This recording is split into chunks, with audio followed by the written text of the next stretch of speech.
Hello everybody, welcome back to Screen Stars and welcome to another PlayStation 4 review. Today's review is for Titan Quest. Now this is a game that I have noticed previously. I've seen it previously on the PlayStation Store in sales and whatever.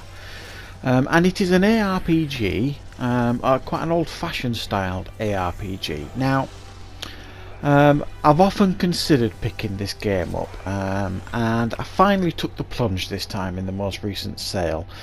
It was really quite cheap. I do like this style of RPG, an ARPG, dungeon crawler, whatever you want to call it.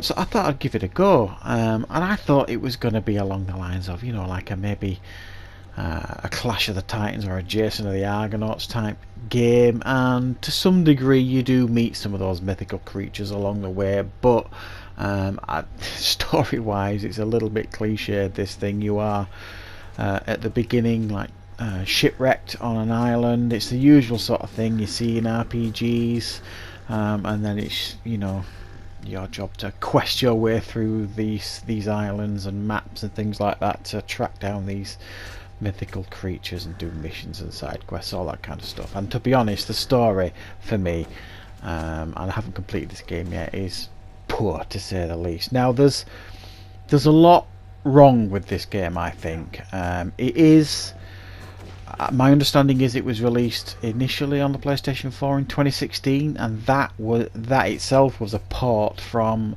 a much older PC game from some years previous. So it's an older game that has been ported to PlayStation 4, and it does stand out a little bit like a sore thumb, if I'm being perfectly honest. Some of the UI and mechanics in the game feel very, very dated here, but it does have a certain amount of charm to it, this game too. At the beginning you're allowed to choose your character, but there's not really much in the way of character creation, but you can have a male or a female character, and then you're thrust into the game and you do have the option. There's a multiplayer option and a split screen option as well. However, I haven't tried any of those, so I couldn't really give you any feedback on how that works. But if that's how you like to play your games, the option is there. Also, at the beginning here of the game, there's very little in the way of a tutorial. This game, frustratingly so, you're just dumped into the game and you basically just have to get on with it. And the early playing of this game can be incredibly frustrating. You traverse the maps, you kill enemies, you will get to a village, you'll talk to people in the village. You don't know who you're supposed to be talking to in the village because they've all got like these yellow things above their heads, the characters that you can talk to. So you'll talk to some of them and they might give you a side mission, or one of them might give you part of your main missions, and the others will just talk drivel and dull dialogue at you, and that's the main problem here. Is there's no real direction here in this game. You'll wander the map. There's no map markers to tell you what direction you should be heading. Now, some of you may enjoy that. And to be fair, you don't get lost per se in this game. It's not that big a maps that you're on, but still, you find yourself wandering around and taking out enemies that you could probably have chosen to avoid because you don't know where you're heading. So you'll eventually get to the next village or town and do the same thing again, talk to pointless NPCs, and maybe get the odd side mission and main mission, and that's the gameplay loop really. You're just going on doing that, and you will add different layers, obviously. You know, you'll upgrade yourself as you go. You'll get more powerful, but so do the enemies. So it feels like an endless loop that you're in really, and it's the same gameplay loop over and over and over again. Find the village, talk to a few people, get some new equipment, move on. Rinse and repeat. So it can get a bit repetitive. I'm not gonna lie here, and the combat does little to alleviate that boredom really. I mean, you've got essentially an attack button, and you've got a number of weapons, and you can use swords, axes, bow and arrows, spears, all that kind of stuff. And the enemies drop mountains of loot, and it is for you to figure out which is the best loot. So you'll find yourself looking at screens and checking out stats, seeing which is the better loot and that kind of thing. Which, you know, you'll find yourself looking at menus a lot, and your character inventory an awful lot. But the combat is no more exotic than that, really. You can upgrade yourself to the point where you get, like, you can use magic, you can use staffs and magic, you can use special moves when you unlock them. But my personal feelings towards that is you'll add them, these special moves, and then they barely work. You know, you'll press the buttons that you're supposed to press and they won't work for some reason. Occasionally the combat will freeze, either when there's too many characters on screen, I found, or if you press a button too often too quickly, you kind of freeze on the spot sometimes.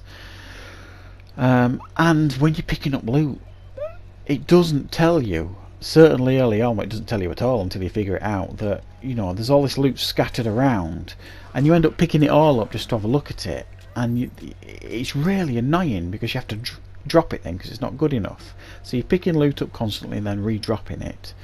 What it doesn't tell you is if you keep your finger on the X button, it allows you to look through all the stuff before you pick them up. But there's nothing that tells you this in the game. It was about 4 hours, maybe longer into the game, before I figured that out. And it's simple things like that that would have made this game a little bit more palatable, because it's a real niggly issue, and the whole game is full of niggling issues that take away the enjoyment of the game, because there is some enjoyment here. I think the gameplay loop in this game is quite fun and quite addictive, and it's not terrible to look at. Yes, the character models are a little bit last gen, I suppose, but I think the environments, in generally speaking, are quite pretty to look at. But unfortunately, like you say, you're surrounded with uninspired characters. There's nothing interesting in regards to the story. So the gameplay loop isn't good enough, I think, to draw you in and keep you drawn in. You need a good story to keep you hooked into a game like this, and it doesn't have it. It's just full of lots of niggling issues, unfortunately. So it's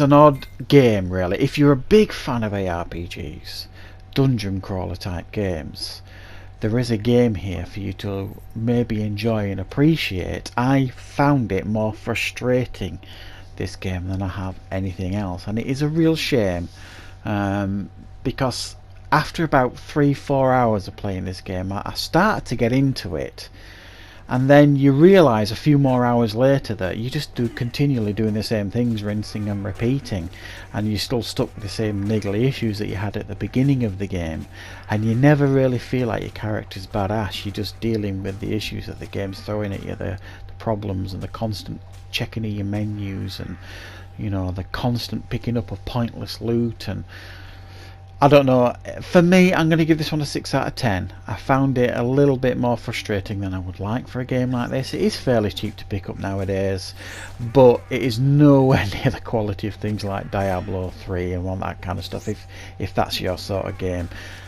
So I've been, if I'm honest, a little bit disappointed with this one. It's not one that I feel like I want to continue to return to, because it hasn't grabbed me and drawn me in this game, unfortunately. So that is my review for Titan Quest. I hope you liked it. I hope you found it useful, of course. Don't forget to keep checking back on the channel for more PS4 content, and I will return very soon with more.